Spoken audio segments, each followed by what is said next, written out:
नमस्कार, आप देख रहे हैं न्यूज़ प्लस 24। मैं हूं आपके साथ विवेक निराला। स्वागत है आपका एक्सक्लूसिव टॉक शो में। आज हमारे साथ मौजूद हैं अखिल भारतीय अपराध विरोधी मोर्चा के राष्ट्रीय अध्यक्ष धनवंत सिंह राठौर जी। सर, न्यूज़ प्लस 24 में आपका बहुत-बहुत स्वागत है। चलिए, धन्यवाद विवेक जी। आपको भी नमस्कार, आपके श्रोताओं को नमस्कार। तो बढ़ते हैं अब सवाल की तरफ।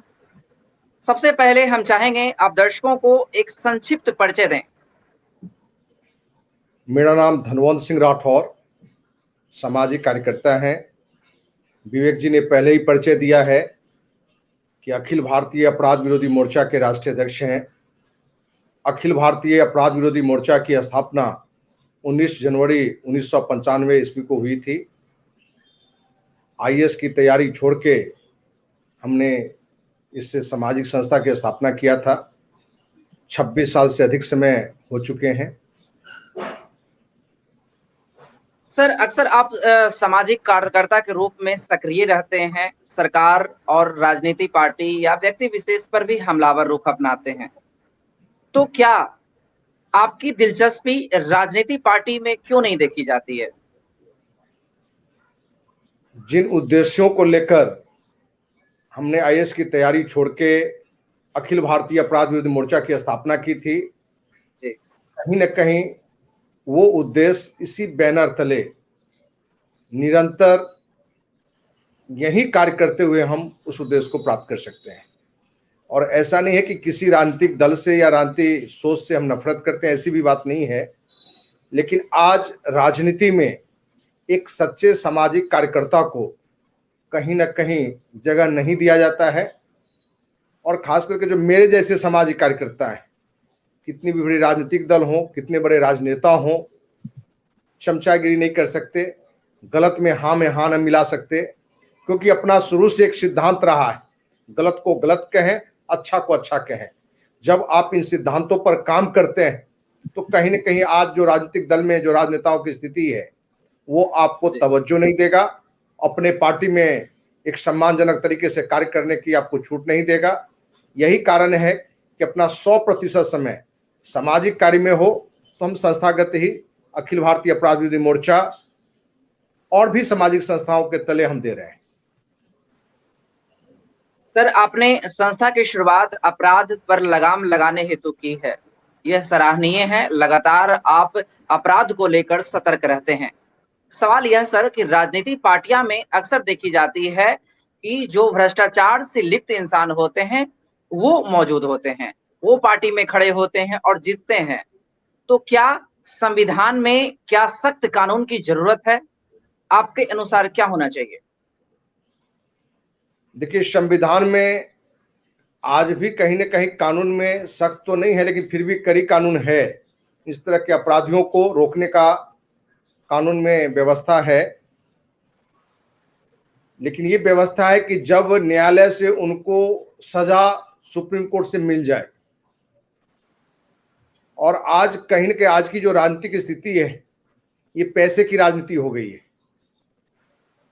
जहां राजनेता भ्रष्ट हैं, हम बड़ा साफ गोई से कहें कि हम मतदाता भी जो हैं जाति देखकर, धर्म देखकर, शराब देखकर, पैसा देखकर मत दे रहे हैं। जबकि होना ये चाहिए वो व्यक्ति किसी पार्टी से हो या ना हो, हमारे धर्म से हो या ना हो, जाति से हो या ना हो, वो समाज के लिए कितना ईमानदारी से समाज के लिए काम कर रहा है, भ्रष्टाचार, अपराध या सामाजिक जो कुरीतियां हैं उसके खिलाफ लगातार जोरदार तरीके से लड़ाई लड़ रहा है। इसलिए कहीं ना कहीं एक तो कानून कड़ी बननी चाहिए।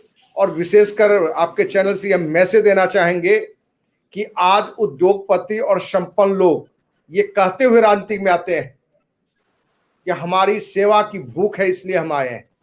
हम उनसे कहना चाहेंगे कि यदि सचमुच में आपके लिए अंदर में सेवा की भूख है तो आप जो करोड़ों अरबों की जो प्रॉपर्टी रखे हुए हैं, इसके लिए किसी गवर्नमेंट की फंड की जरूरत नहीं है। आप पहले एक समान व्यक्ति भर जो पारिवारिक जीवन जिया जा सकता है बाकी की संपत्ति आप जो सेवा भाव से कहते हैं राजनीतिक दल में पद लेकर हम करेंगे, आप पहले भी कर सकते हैं। इसलिए राजनीति में चुनाव लड़ने से पहले आप इन संपत्तियों को सरकारी कोष में या गरीब की जो भी संस्था चल रही हो उसमें डोनेट कर देना चाहिए। जी हाँ सर, सवाल यह भी उठता है कि अगर राजनीति सेवा भाव है तो क्या राजनीतिक पार्टियों को वेतन देना जरूरी है, या यूं कह सकते हैं कि वेतन पर तत्काल रोक लगाने की जरूरत है? देखिए, मैं आपके इस बात से सहमत तो नहीं हूं कि वेतन नहीं मिलनी चाहिए, क्योंकि हर कोई संपन्न ही राजनीति में सक्सेस है ऐसा भी नहीं है, और भूखे पेट भजन नहीं होता है। क्योंकि 26 साल से हमने जो सामाजिक काम में जाना है कि आपकी आर्थिक स्थिति भी अच्छी होनी चाहिए, क्योंकि आपका एक पारिवारिक जीवन है, आपके भी बच्चे हैं, परिवार हैं, तो आर्थिक स्थिति कम से कम इतनी तो होनी ही चाहिए कि भोजन का अभाव नहीं हो। यदि आपके बच्चे हैं, नहीं हाई एजुकेशन, तो कम से कम जो मिडिल क्लास या निम्न मध्यम पढ़ाई भी है उस स्तर की पढ़ाई तो होनी चाहिए। इसलिए वेतन तो मिलना चाहिए, इसके हम विरोधी नहीं हैं, लेकिन आज जिस तरह से सरकार सरकारी कर्मचारियों का पेंशन बंद कर रहा है, राजनीतिक पार्टी में भी जो भी उनका पेंशन नहीं मिलना चाहिए। आपकी जानकारी में ये भी दे दें कि राजनीतिक पार्टी में कोई सांसद बन गया तो उसका पेंशन अलग, वही व्यक्ति यदि विधायक बन गया तो पेंशन उसका अलग। कहीं ना कहीं पेंशन पर पूरी तरह से रोक लगनी चाहिए। वेतन पर रोक की बात तो हम नहीं करेंगे, लेकिन पेंशन पर रोक होनी चाहिए। और वेतन पर यदि ईमानदारी से वो काम करता है तो हमारे नजर में वो कोई भी जनप्रतिनिधि है वो ईश्वर का रूप है। लेकिन सच्चाई क्या है कि जो वेतन मिलता है वो उसका कहीं कोई स्थान ही नहीं है। जो भी काम सरकारी फंड के लिए आते हैं, खुले रूप से हर कोई जानता है, 10% से लेकर 40% तक सांसद, विधायक, ये जनप्रतिनिधि पैसे लेकर करते हैं। यहां तक कि आपको ग्रामीण स्तर पर मुखिया की स्थिति ये है, पंचायत समिति सदस्य की स्थिति ये है, प्रमुख की स्थिति ये है, जिला परिषद सदस्य की स्थिति ये है। माने हर जनप्रतिनिधि सिर्फ वेतन पर नहीं टिका हुआ है, वेतन तो उसका पॉकेट खर्चा है, आमदनी का स्रोत कुछ और है। इससे पूरे देश की जनता भी वाकिफ है। इसलिए भ्रष्टाचार, बिल्कुल बोला जाए, यानी राजनीति में लोगों की दिलचस्पी एक करियर के रूप में देखी जा रही है। लोग कहीं ना कहीं एक लालसा बनाए रखते हैं कि ज्यादा से ज्यादा धन अर्जन हो। तो क्या व्यक्ति विशेष की जरूरत है कि ऐसे लोगों को टारगेट कर वैसे लोगों को पार्टी से निष्कासित किया जाए? कुल मिलाकर क्या कुछ सॉल्यूशन निकाला जाए सर, ये बताएं। देश के एक राजनीतिक दल नहीं बल्कि देश के सारे राजनीतिक दल की आज स्थिति यह है कि उनको उम्मीदवार चाहिए पैसा वाला, उनको उम्मीदवार चाहिए जाति के आधार पर, धर्म के आधार पर। जबकि किसी भी क्षेत्र से तो किसी स्तर का चुनाव हो, हर राजनीतिक दल को चाहिए कि व्यक्ति अमीर है या गरीब है कोई मायने नहीं रखता, लेकिन मायने इसलिए रखता है कि आप 5 करोड़ 10 करोड़ रुपए देकर भी टिकट लेते हैं। और राजनीतिक दल के लोगों को लगता है कि कहीं ना कहीं जनता भी आज, मतदाता भी बिकाऊ हो चुका है। तो जो जनप्रतिनिधि पार्टी फंड में बड़ा पैसा देगा और मतदाताओं के बीच में पैसा लुटाएगा, शराब बांटेगा,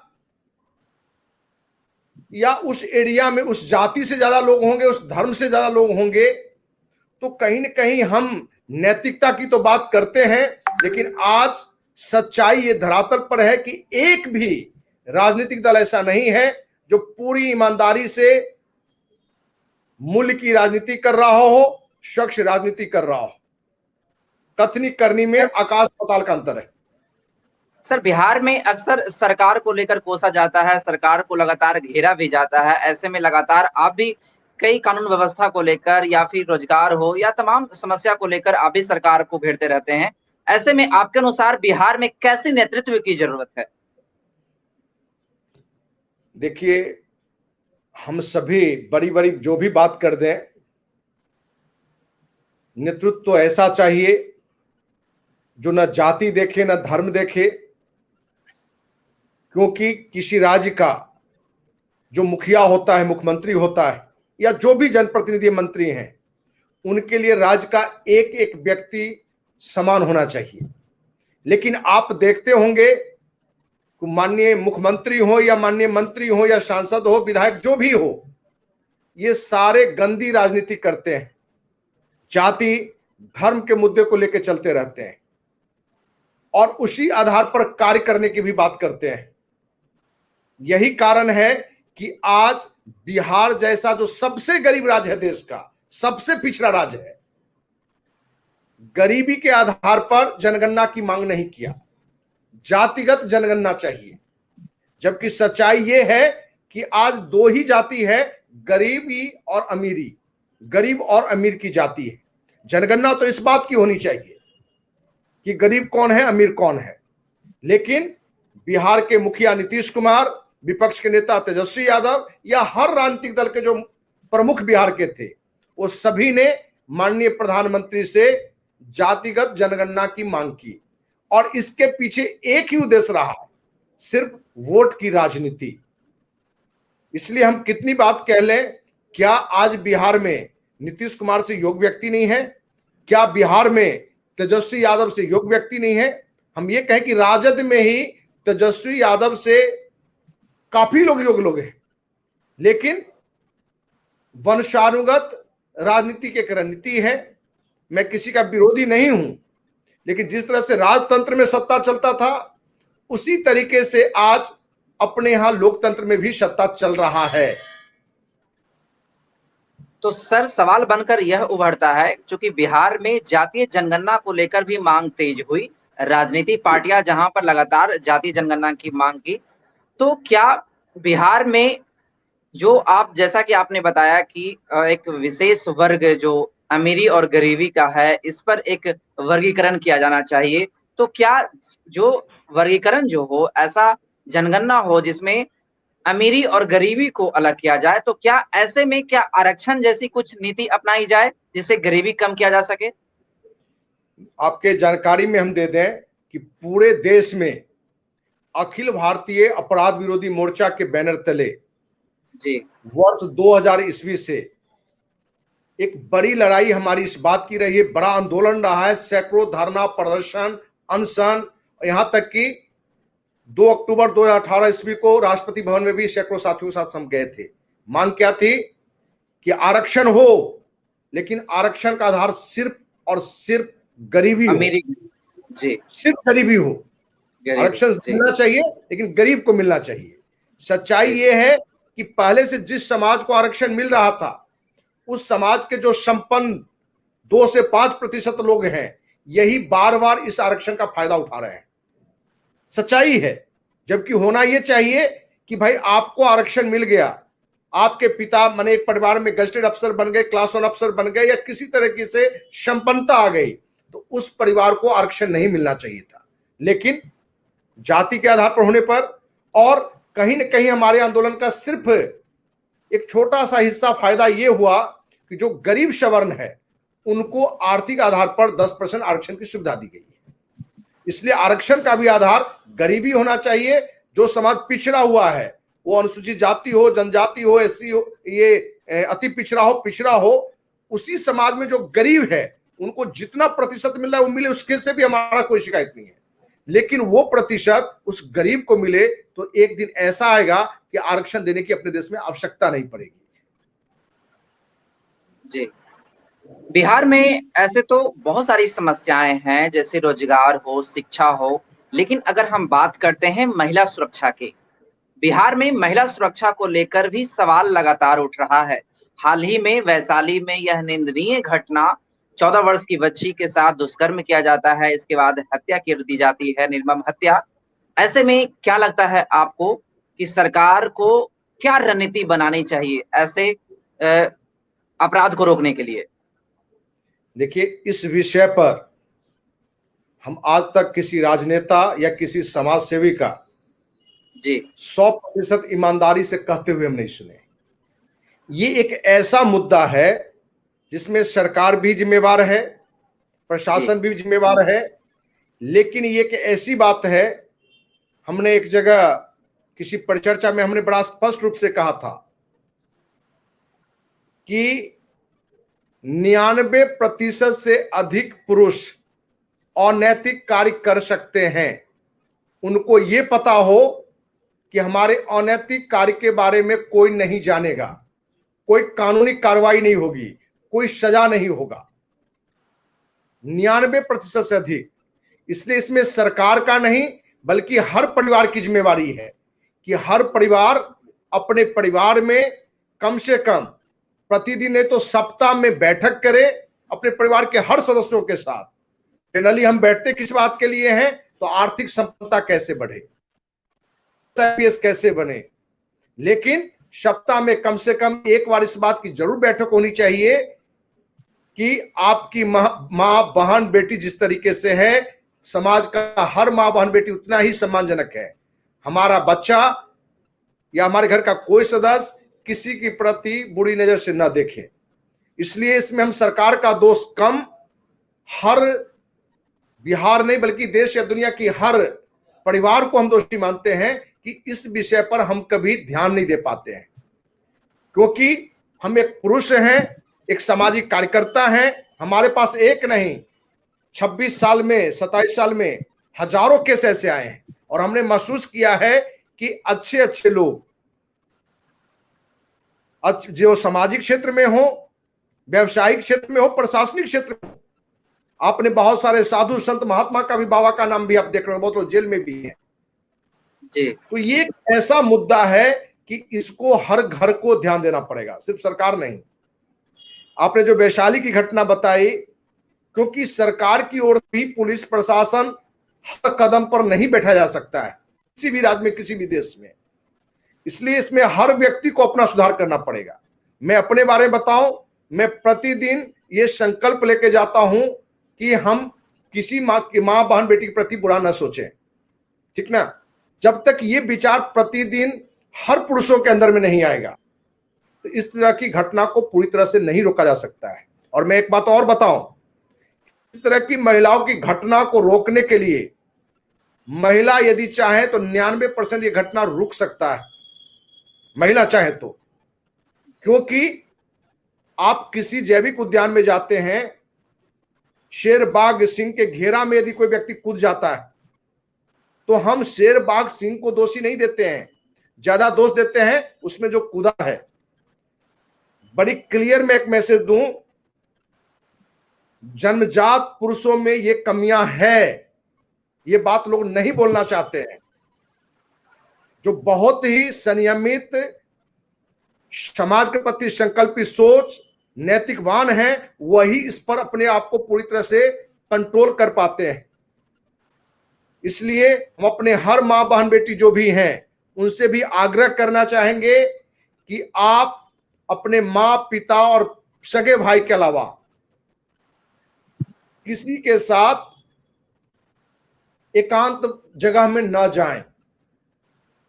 कहीं ना कहीं अभी जो एक नई संस्कृति चली है, बॉयफ्रेंड गर्लफ्रेंड का रेस्टोरेंट सिस्टम, ये भी इस तरह की घटना के लिए बहुत जिम्मेवार हैं। हम उन समाज सेवी संस्था या समाज सेवी या समाज सेविका को भी, वो कहते हैं कि पुरुष अपनी मानसिकता बदल ले, अपनी नजरिया बदल ले, महिलाओं के कपड़े पर, उसके स्वतंत्रता पर रोक नहीं लगाए। मैं रोक लगाने की बात नहीं कर रहा हूं, लेकिन जो सच्चाई है इसको भी जानना होगा। पुरुषों में ये कमियां है। 99% से अधिक पुरुष को ये पता हो कि यदि हमारी इस अनैतिक बात को कोई नहीं जानेगा, कोई इसके लिए जुर्माना नहीं किया जाएगा, इसके लिए कोई सजा नहीं मिलेगा, तो इस तरह की घटनाएं घट सकती है। जी हाँ। चलिए अब सामाजिक मुद्दा से हटकर कुछ आपकर सवाल करते हैं। सर, आपकी प्रारंभिक शिक्षा कब और कैसे हुई, और परिवार में किन लोगों का विशेषकर सपोर्ट मिला जब आप सामाजिक कार्यकर्ता के रूप में उभरे? देखिए, शुरुआत की पढ़ाई मैट्रिक तक गांव से हमारी हुई है। ये अलग बात है कि आकाशवाणी में हमारे फादर गजेटेड अफसर रहे हैं, लेकिन जहां संयुक्त परिवार होता है, आप तो बदल गए हैं समय, तो संयुक्त परिवार में यदि परिवार का कोई सदस्य नौकरी करता था तो उसकी जिम्मेवारी होती थी कि पूरे परिवार को देखें।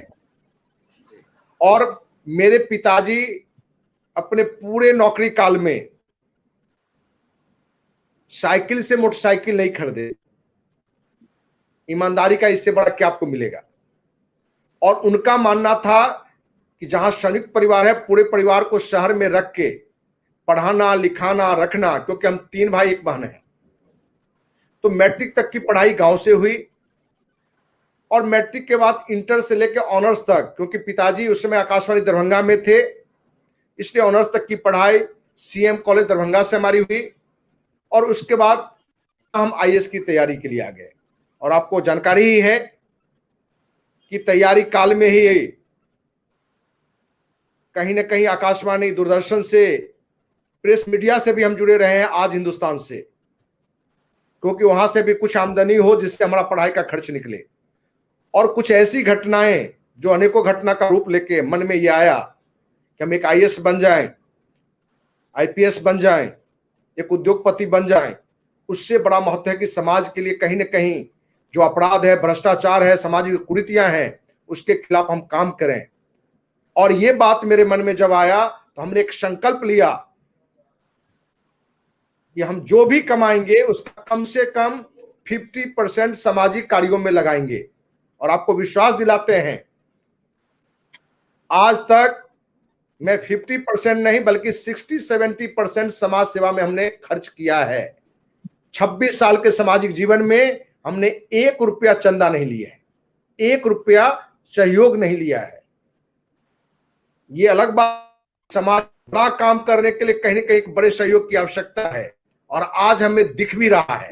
लेकिन पिछले 26 साल का काल हमने बिना 1 रुपया किसी से सहयोग लिए हुए अपनी कमाई, हम मैंने किसी काम को छोटा नहीं समझे और काम को करते हुए जो अर्न किए उसी से सामाजिक एक्टिविटी करते हुए अखिल भारतीय अपराध विरोधी मोर्चा और भी सामाजिक संस्थाओं के बैनर तले हमने समाज के लिए जितनी क्षमता थी उसका 100% लगाया। सर, अखिल भारतीय अपराध विरोधी मोर्चा का मिशन और विजन क्या है? देखिए, फ्यूचर को लेकर। जी, इस संस्था के नाम से ही लगता है कि अपराध के खिलाफ संस्था काम करती है। अपराध के अंतर्गत बहुत बड़ी बातें आती है, वो हत्या हो कि अपहरण हो कि महिलाओं के साथ व्यवहार हो कि भ्रष्टाचार हो, वो गांव के वार्ड मेंबर से लेके देश के प्रधानमंत्री, राष्ट्रपति तक ही कोई भ्रष्टाचार क्यों ना हो, कितना बड़ा भी अधिकारी क्यों ना हो, कितना बड़ा उद्योगपति क्यों ना हो।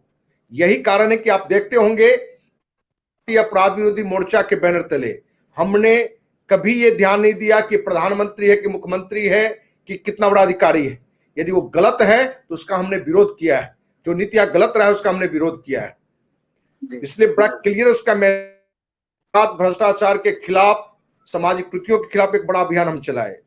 और एक पार्ट है एक ऐसा जो हमें शुरू से छूता रहा है कि आज समाज में इतनी गरीबियां हैं, कुछ ऐसे गरीब लोग हैं जो अपना इलाज सही से नहीं करा सकते। हमने अपनी आमदनी का एक बड़ा हिस्सा उन गरीबों के इलाज में खर्च किया जिस गरीब को मैं पहले जानता नहीं था, क्योंकि मैं आज भी अनेकों अस्पताल का भ्रमण करता हूं और प्रयास करता हूं कि उस व्यक्ति तक जिसकी कोई पोजीशन इलाज का है उसमें कुछ सहयोग कर सकूं। कोई महीना ऐसा नहीं है कि 10-12 लोग को हम डॉक्टर के नंबर नहीं लगाते हो, खुद जाके हम उन लोगों का नंबर लगाते हैं। बिल्कुल, यानी कहीं न कहीं समाज के लिए आप लगातार प्रयास कर रहे हैं ताकि समाज में वैसे वर्ग जो समाज से पीड़ित हैं वो आगे आएँ। बहरहाल सर, जो आपका विज़न है यह संस्था को लेकर, तो क्या युवाओं की जो भागीदारी है, क्या लगता है कि युवाओं की जो राजनीति में भागीदारी हो या सामाजिक संस्था में भागीदारी हो, कितना महत्वपूर्ण होने वाली है फ्यूचर में? देखिए, युवाओं की भागीदारी समाज के किसी क्षेत्र में अनिवार्य है, लेकिन आज कहीं न कहीं युवा भी राजनीतिक दल की ओर ज्यादा प्रेरित हो रहे हैं, ज्यादा मूवमेंट उनका है, क्योंकि सामाजिक संस्था में कैरियर नहीं है, ये सिर्फ सेवा के लिए है।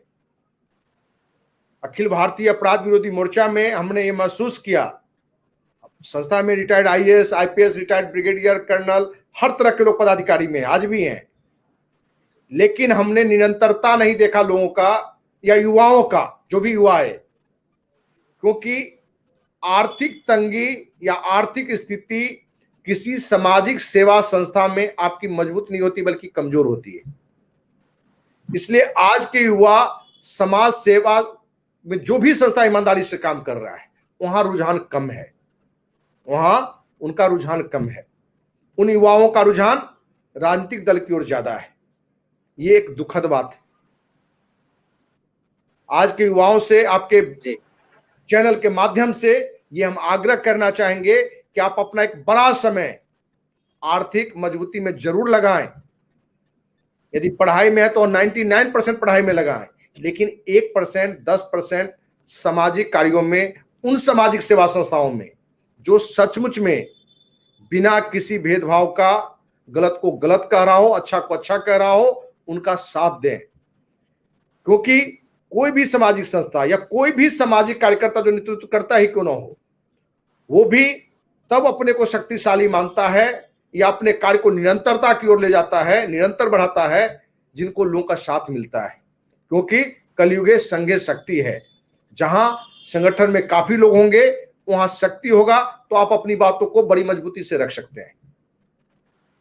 सर, यह एक बात है, आज के समय में जो बढ़ती महंगाई को लेकर भी लगातार सरकार को घेरा जाता है कि महंगाई बढ़ रही है, पेट्रोल का दाम बढ़ रहे हैं, खाने का सामान का दाम बढ़ रहा है। सर, ऐसे में क्या लगता है, क्या एक गरीब वर्ग है वो लगातार शोषित हो रहे हैं? आपके अनुसार क्या महंगाई पर रोक लगाने का क्या ठोस प्रावधान सरकार को करनी चाहिए?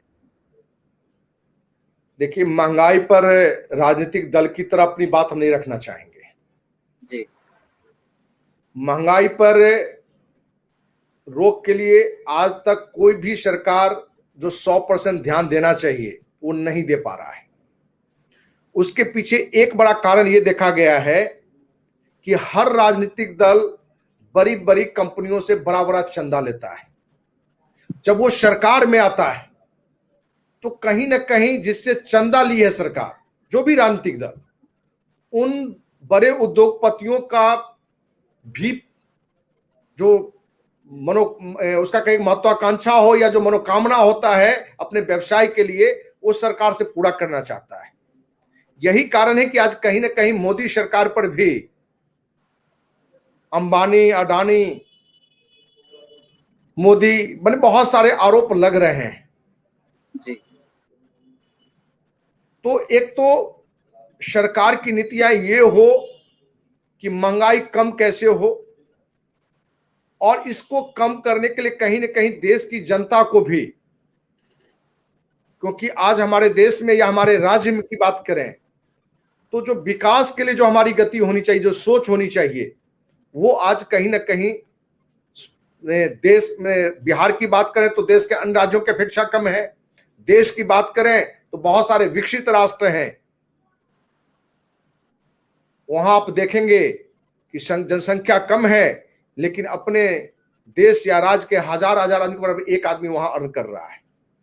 तो देश का हर व्यक्ति का भी ये सोच हो कि मैंने, वो किसान हो या व्यवसायी हो या कोई भी हो, अपने कार्य की क्षमता बढ़े। हमारे यहाँ लोग काम कम करना चाहते हैं। जापान की कहानी हमें याद है कि जापान में किसी फैक्ट्री में हड़ताल कर दिया गया था क्योंकि उस कंपनी ने 10 घंटा काम लेता था। कंपनी के मालिक को लगा कि लगता है कि हम लोग 10 घंटा काम ले रहे हैं, इसलिए हम 1 घंटा कम कर देंगे। जब ये प्रस्ताव लेकर जो यूनियन के पास गया, उसने कहा कि हम 10 घंटा के जगह पर 11-12 घंटा करना चाहते हैं, क्योंकि हमारा ये मानना है कि हमारा देश आगे बढ़े, दुनिया के नंबर 1 दिखे। यही कारण है कि विश्व युद्ध में जहां जापान धराशायी हो गया था, मिट गया था, फिर भी आज वो विकसित राष्ट्र है। तो आज सरकार की नीतियों की भी कमियां हैं और हम देशवासियों को भी चाहिए कि हम अपने कार्य को अपने देश के हित में हमको आगे बढ़ के आना चाहिए। समाज में एक बेहतर छवि के रूप में आप जाने जाते हैं और सामाजिक कार्यकर्ता के रूप में काफी सक्रिय हो रहे हैं। सर, जाते जाते आप समाज के सारे लोगों को क्या संदेश देना चाहेंगे? समाज के हर तबका, वो बुजुर्ग हों, हमारे अभिभावक हों, हम उम्र हों, युवा हों, कि आप, खास करके मैं छात्रों को कहना चाहूंगा कि जब तक आपकी पढ़ाई है आप सेल्फिश बने, स्वार्थी बने अपने कैरियर की प्रति, क्योंकि आप जब सक्सेस हो जाते हैं तभी आप अपने माँ पिता परिवार या जो भी समाज या देश के लिए आप कुछ कर सकते हैं। लेकिन जो पढ़ाई से ऊपर युवा हैं, कोई रोजगार में है, किसी व्यवसाय में है, नौकरी में है, उनसे कहना चाहेंगे कि आप 100% सिर्फ अपने लिए मत जिए। जिस तरह से मैं स्टूडेंट के लिए कहता हूं कि 100% आप अपने लिए सिर्फ समय दें, लेकिन जो युवा छात्र से आगे आ चुका है किसी नौकरी में, व्यवसाय में, तो कम से कम अपना 30% समय समाज के उन लोगों में लगाएं जिनकी न खाने की स्थिति अच्छी है, न शिक्षा की स्थिति अच्छी है, न स्वास्थ्य की स्थिति अच्छी है। और इसके लिए कोई सामाजिक संस्था की भी जरूरत नहीं है। आप जिस गांव में, जिस शहर में, जहां कहीं भी होते हैं जी, ऐसे अनेकों लोग आपको मिल जाएंगे जिनको आपकी आवश्यकता है, जिनकी आपको आवश्यकता है। आप संपन्न हैं, गांव के जो गरीब, 2 टाइम खाना का व्यवस्था नहीं है, आप एक गाय खरीद के दे सकते हैं, भैंस खरीद के दे सकते हैं। जो बच्चे की पढ़ाई की सुविधा नहीं है, गांव का 10 नौकरी पेशा वाला आदमी 100 रुपया, 200 रुपया भी यदि दे तो उस बच्चे का एजुकेशन हो सकता है। बहुत बहुत शुक्रिया सर।